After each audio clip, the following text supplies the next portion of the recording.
se deberá referir de inmediato al usuario a una unidad de salud que cuente con este tipo de personal y con infraestructura de atención con calidad. O sea, como podemos ver, hay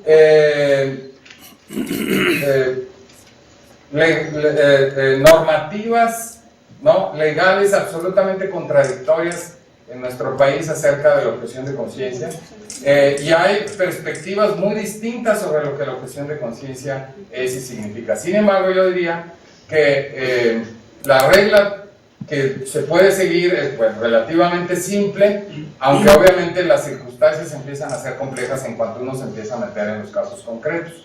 Pero la regla es simple: la objeción de conciencia es para respetar la libertad de conciencia de cada quien, siempre y cuando no se afecten derechos de terceros. En el caso de la interrupción del embarazo, es obvio que si no se atiende a la mujer que quiere interrumpir su embarazo, se está afectando un derecho de tercero, y por lo tanto esa es una limitante de la objeción de conciencia. Y luego ya, si el servicio militar o cualquier otra cosa, o el saludo o no a la bandera de los testigos de Jehová es un asunto que afecta a nuestra soberanía nacional o afecta a nuestro orgullo cívico y patrio, es otro asunto que también creo yo que se puede discutir de manera distinta. Aquí lo interesante, creo yo, y a lo que a mí me gustaría profundizar, y aquí no lo voy a hacer obviamente, es cómo todo esto parte de una distinción básica, que es una distinción no real sino operativa, intelectual, que nosotros hacemos entre lo público y lo privado, y cómo en última instancia nuestras definiciones y discusiones en un estado laico, o más bien ahora república laica, perdón, pasan por ese principio. Y cómo, y con esto sí termino, tenemos una reforma del artículo 40 y el artículo 24, y yo creo que la línea que une a esas dos reformas es una línea que habla sobre cómo la reforma del artículo 40, que habla de que ahora somos una república laica, no Estado, fíjense, lo que tenemos constitucionalmente es una república laica, está ligado a lo que dice el artículo 3, educación, en donde toda educación que debe ser científica, y las religiosas, quizás un poco exageradamente, se asume como de prejuicios y fanatismos, pero bueno, así dice. Y junto con eso tenemos el 130, que establece el principio histórico de separación, y ahora se metió el 24, en donde tenemos no nada más libertad de religión, sino curiosamente tenemos un triple juego ahí muy interesante con el que hay que batallar, y creo que va a ser muy interesante a partir de ahora para los tribunales, que es no nada más libertad de religión, sino dice sobre todo libertad de convicciones éticas, es decir, no religiosas, de conciencia, que yo lo hubiera puesto al principio, y de religión. Y esas tres juntas lo que significan en realidad es que no pueden estar separadas de lo que dice el artículo 40 y lo que dice el 3 y lo que dice el 130. Porque lo que une precisamente a todas estas concepciones, incluyendo nuestra concepción general de libertad de conciencia, de libertad de convicciones éticas y de libertad de religión incluso, es que hay un principio que aquí llamamos histórico de separación. ¿Y qué es el principio de separación? Que aunque es un principio operativo mental para nosotros, es sin embargo un principio muy válido y muy importante para seguir operativizando parte de nuestras libertades. Muchas gracias.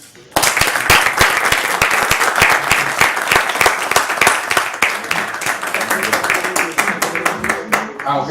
Sí. Tenemos tiempo para un par de preguntas. Yo soy Eduardo Bello y estoy terminando una tesis sobre la objeción de conciencia a las intervenciones abortivas por el personal médico en el DF. Está muy bien lo que usted plantea y hasta las reformas del artículo 24, pero quiero referir a algunas cosas que he indagado. ¿Sí? La objeción de conciencia que permite la Ley de Salud del Distrito Federal ha hecho que muchos médicos, hasta el 90% en ciertos periodos, sean objetores y no realicen su trabajo, siendo los encargados de hacer ese trabajo.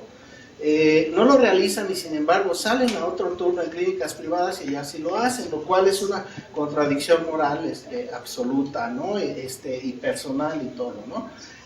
Otra cuestión, Ya sé que en una ponencia no se puede hablar de todo, ¿no? Pero hay objeciones de conciencia muy importantes que usted nos citó, como por ejemplo la de negarse a pagar impuestos para que haya armamento en un estado, ¿no? Entre otras, ¿no? Podría citar varias más, ¿no? Y me parece muy bien lo del artículo 24, solamente que no ha sido publicado en el diario oficial y todavía no está vigente. No, ya se publicó, sí. Bien, gracias, doctor. 19 de julio. Ah, muy bien. Entonces, es muy importante hacer referencia a ese artículo. Incluso algunos dicen que es una de las cosas que anteriormente negoció Peña Nieto en el Vaticano y tal, ¿no? Cuando fue un viaje a Europa, ¿no? Para que congraciarse con los creyentes, con la iglesia y tal, ¿no? Que también va a ser botín de ellos, ese tipo de cuestiones. Ese es el comentario. Sí, pero en realidad, suponiendo sin considerar, aunque yo estoy de acuerdo, que Peña Nieto en efecto haya negociado eso con el Vaticano, con los obispos acá, eso se refería a la iniciativa original que se presentó y que se quiso dar madruguete en el Congreso, en la Cámara de Diputados, pero no pasó como tal. De hecho,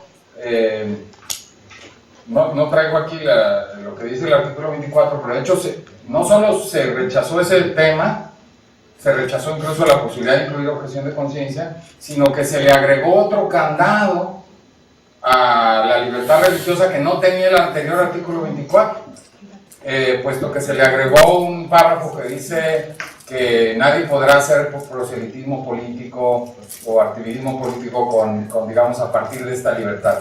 Lo malo es que como viene la libertad de convicciones éticas, de conciencia y de religión, uno tiene que asumir que están hablando de la de religión. Porque si se hubiera prohibido, como uno lo podría leer, el proselitismo político por convicciones éticas o de conciencia, pues estaría mal, ¿verdad? O sea que fue un caos esa ley, más bien esa reforma constitucional, pero yo creo que refleja muy bien precisamente el estado del debate y de las decisiones sociales en la materia y cómo precisamente no solo no resultó lo que quería la iniciativa original, sino que resultó mucho más, limitante del propio derecho de libertad religiosa. Porque curiosamente, el artículo 24 antes nada más hacía referencia a la libertad de religión, y ahora el artículo 24 hace referencia a la libertad de convicciones éticas, de conciencia, y ya la de religión parece pues como entre ellas, pero precisamente debe entenderse por lo mismo como en el conjunto de una nueva idea sobre lo que es nuestra libertad de conciencia, que para mi gusto es previa a la libertad de creencias y previa a la libertad de creencias religiosas, ¿no? O sea que sí, es bastante complejo. Muy bien, atención al tiempo, dejemos las preguntas para el final y vamos a escuchar la presentación de Patricia Santillán, en virtud de que tenemos que terminar a las 2. Para comer. Al contrario, me voy a quitar un cosa para...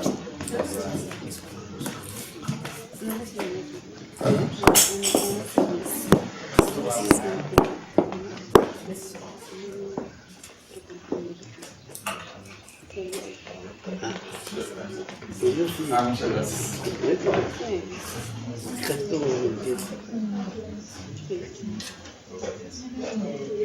No, se lo apagué. Pero había como alguna interferencia de la fuera.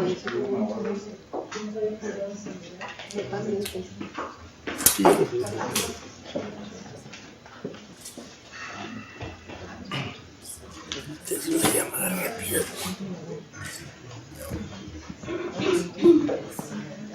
¿Encontraste el número?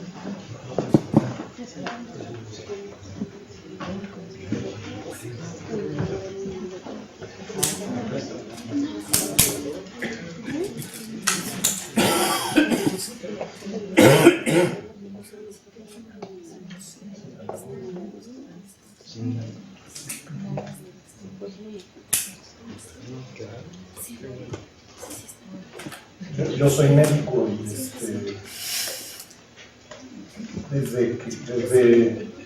desde chiquito en el sentido médico y en otros sentidos también.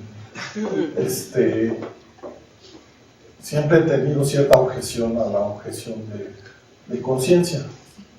No la entiendo.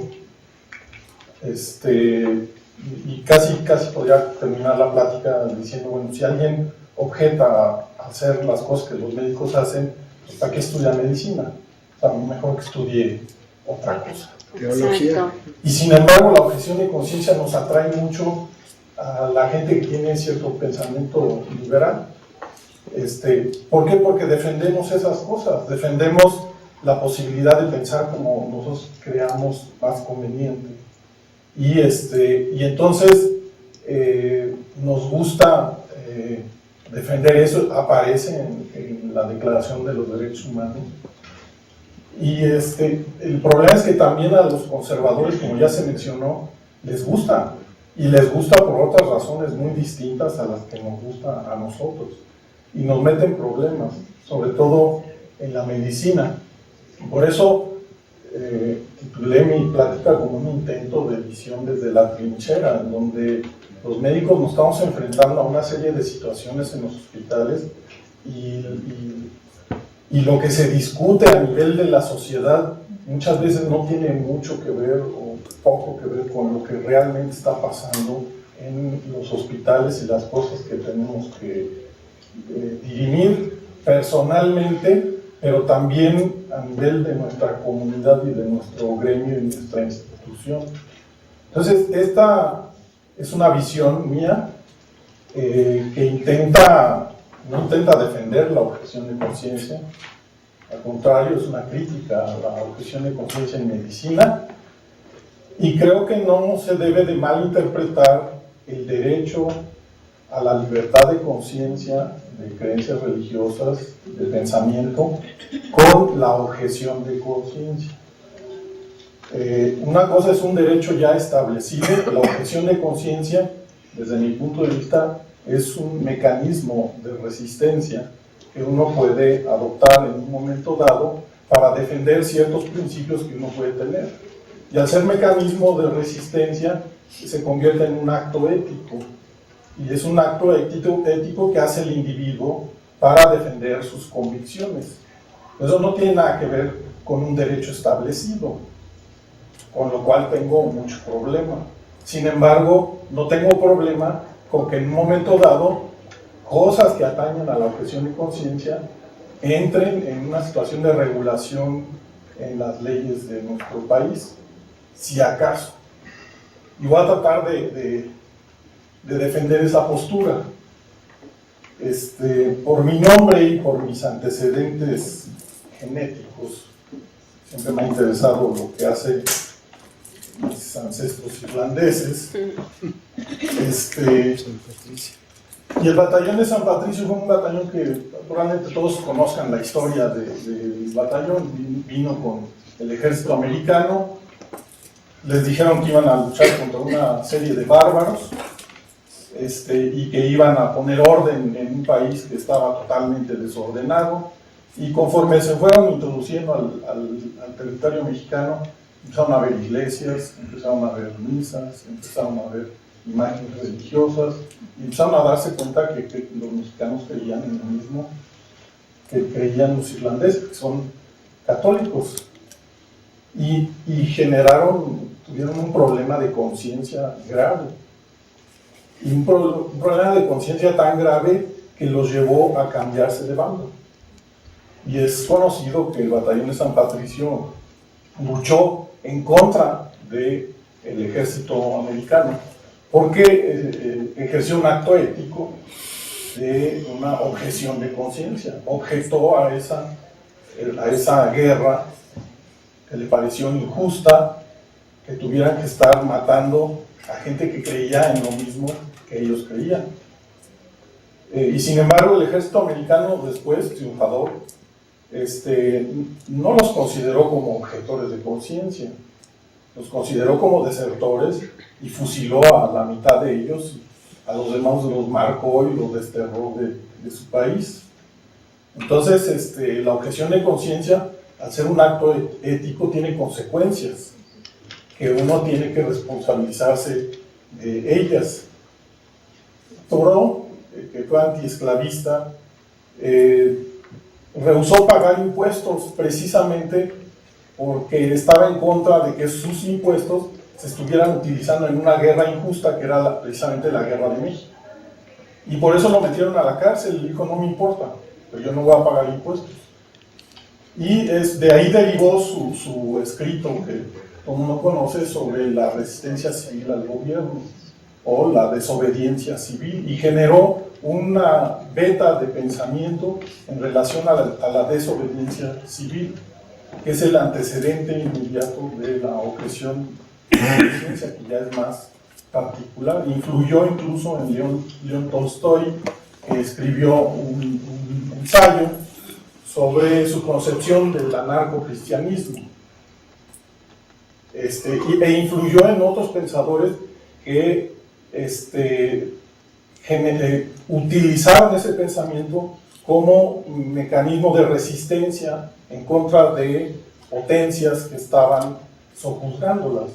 El movimiento de liberación de la India y el movimiento de los derechos civiles en los Estados Unidos son dos ejemplos claros en donde ese tipo de mecanismos de resistencia se utilizaron, y aún actualmente se utilizan en muchas circunstancias. Y estas estrategias de resistencia, que se pueden definir como un acto de oposición de una fuerza respecto a otra que intenta moldearla, moverla, controlarla o deformarla, se pueden dar de dos maneras, como la desobediencia civil que ejerció Thoreau cuando dejó de pagar impuestos, o como una objeción de conciencia. Y la desobediencia civil se considera como un acto político que está hecho para manifestarse en contra de principios que han establecido en una ley, intenta modificar esas leyes o políticas, y es un acto público, se quiere que se sepa sobre esto. En cambio, la objeción de conciencia es un acto personal, como ya fue previamente mencionado, la diferencia entre lo público y lo privado. La objeción de conciencia no intenta modificar las leyes o políticas, es íntimo, es individual, como ya se mencionó, y es importante establecer esa diferenciación. La objeción de conciencia, no participar en guerras, es un producto del cristianismo, porque muchas sectas cristianas tienen como principio el no matar, y participar en una guerra implica necesariamente transgredir ese principio. Y no son pocos las sectas cristianas que están en contra de la participación en guerras, y de ahí derivó su falta de participación en el servicio militar y en otro tipo de situaciones de índole bélico. Más conocido, a mí me impactó porque me tocó saber de él cuando Muhammad Ali, que incluso se cambió de nombre para dar a entender que había cambiado de religión, y por ende dar a entender que por su religión no podía participar en una guerra que estaba teniendo su país en ese entonces y no ser reclutado. Y sin embargo lo metieron a la cárcel, sufrió consecuencias. Es una cosa que pasa con los actos éticos que a veces no son bien vistos por el poder. Y un filósofo importante dice acá, ¿por qué siempre tratamos de atorar la conciencia con la religiosidad? Solo los que profesan una religión pueden objetar el servicio militar sin ser castigados, porque de esto derivó la generación de políticas específicas en Estados Unidos para participar en guerras, y solo los que podían demostrar fehacientemente que practicaban una religión que prohibía la posibilidad de matar eran eximidos de su participación directa en las acciones bélicas. No eran eximidos del servicio militar. Cuando se reguló, lo que hicieron fue, bueno, vamos a poner a esto en la cocina, o vamos a ponerlo a limpiar paños y el campamento, o a hacer de chofer, pero no a disparar un arma, para respetar su acto. Rorty decía que la principal razón para mantener a la religión en el ámbito privado es que simplemente impide la conversación. Cuando metemos cuestiones de religión, ya no podemos hablar. Así es. Y es difícil meterse por ese lado. Por otro lado, los dos artículos que entran en conflicto en relación a la medicina son el artículo referente a la libertad de pensamiento, conciencia y religión, y al derecho a un nivel adecuado que asegure un nivel de salud. Y hay que aclarar que el artículo 25 no da el derecho a la salud, entonces sería incongruente. O sea, la enfermedad es parte natural de los procesos vitales. Todos nos enfermamos en un momento dado y por esa situación estamos perdiendo un derecho.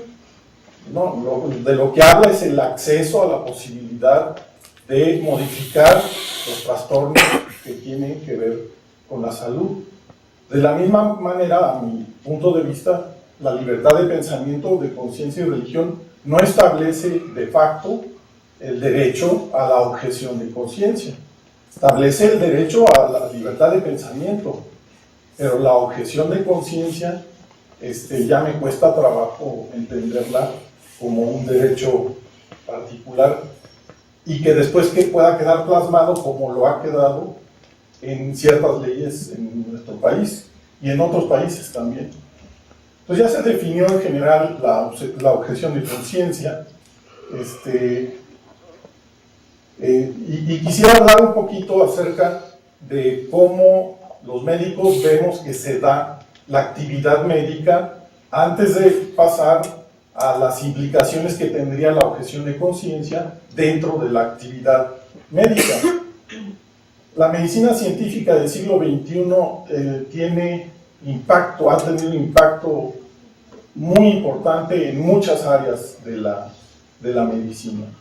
Las vacunas han cambiado radicalmente la situación de muchas enfermedades, se ha erradicado la viruela del planeta, la polio es casi imperceptible, y sin embargo, por cuestiones de pseudo objeción de conciencia, hay gente que está empezando a rechazar la posibilidad de recibir vacunas y de continuar la posible erradicación, por ejemplo, de la polio. Los trasplantes son un área importante que cambian radicalmente la posibilidad de una persona de no morir por insuficiencia terminal de un órgano. Y el manejo del cáncer, hace no pocos años, alguien que tenía cáncer era una declaratoria de muerte. Actualmente ya no es así. No sé si hubiera ahorita. Fue la salud. Entonces, la responsabilidad de la medicina en la actualidad es muy grande. Y las acciones que hace la medicina para lograr estas cosas son muy importantes. Y son aceptadas por la sociedad como buenas, como moralmente buenas. Además de que, por lo mismo, han sido aceptadas desde el punto de vista legal. La objeción de conciencia en medicina la podemos definir como la negativa de un médico a realizar ciertos actos médicos, obviamente, o a tomar parte en determinadas actividades científicas y legalmente aceptadas, en concordancia. O sea, científica y legalmente aceptada significa que está en concordancia con lo que comúnmente denominamos la lex artis medica, que se encuentra dentro del ámbito de su competencia, aduciendo la transgresión que dicho acto hace a su libertad de pensamiento, conciencia o religión, en otras palabras, a sus principios morales y creencias religiosas personales.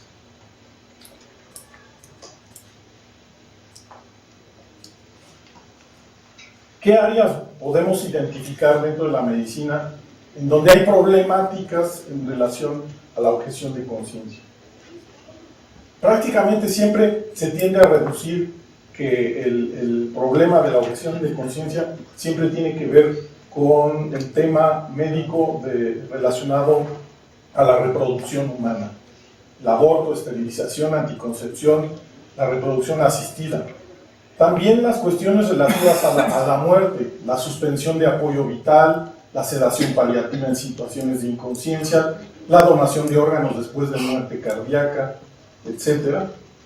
Aquellas relativas a la investigación científica, ya tuvimos un ejemplo en la mañana sobre la importancia de la investigación en células troncales y las dificultades para realizarla, y las relativas a la genética humana, en cuanto a realización de pruebas, consejo genético, etc.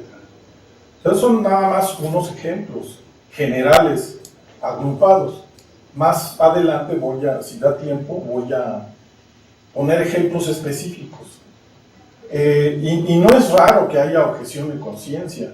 En algunos temas, como la sedación terminal, la mayoría de los médicos no objeta, pero como ya fue mencionado por alguien del público, en aborto una buena parte de la población objeta.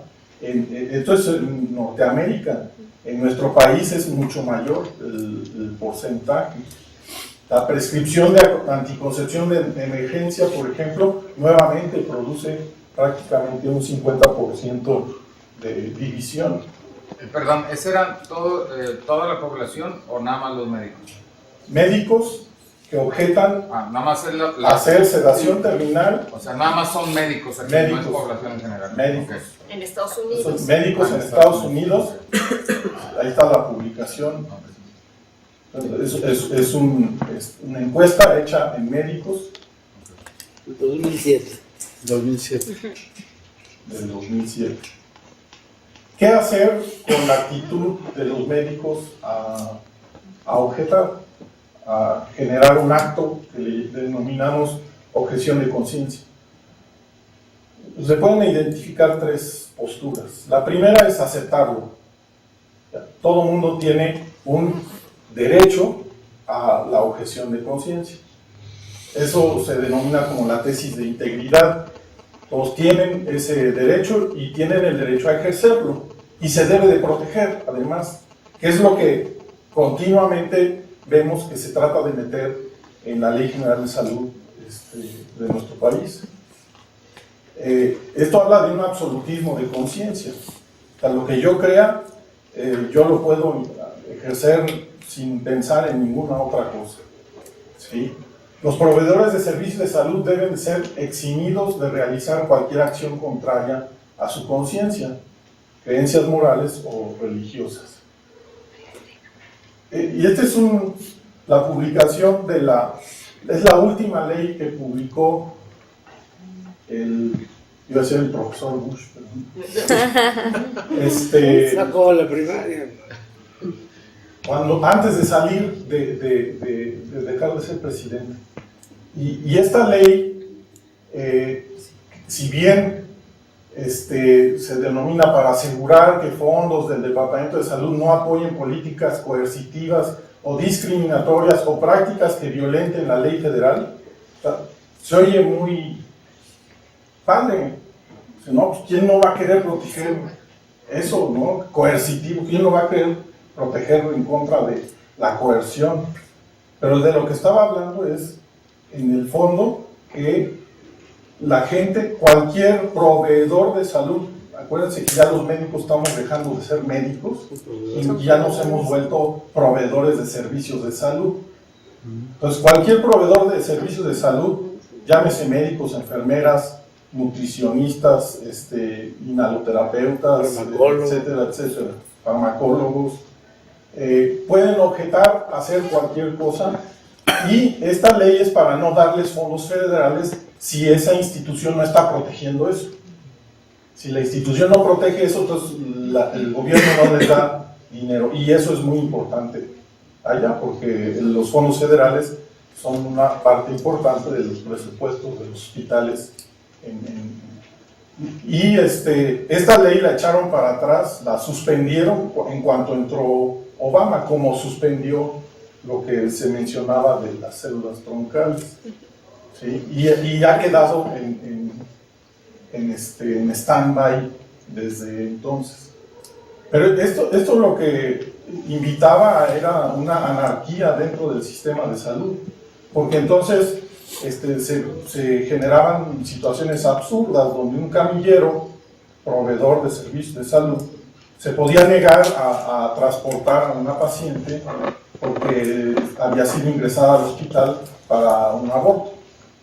Entonces decía, no, pues yo no la transporto, y la nutricionista no le daba su dieta, y, o sea, claro que no pasó nada de eso, pero se generan situaciones absurdas, porque se introducen leyes absurdas pensando que existe un derecho, que no existe. ¿Qué problemas tiene el absolutismo de conciencia? Primero, que los profesionales de la medicina tenemos obligaciones especiales para con el paciente. Necesitamos respetar su dignidad, necesitamos respetar su autonomía y necesitamos promover los objetivos de la medicina. Estas obligaciones derivan de los objetivos propios de la medicina, de una institución muy especial que existe en la medicina y que es la relación paciente-médico. O sea, sin la relación paciente-médico no hay sistema de salud, a pesar de lo que los economistas nos tratan de hacer pensar.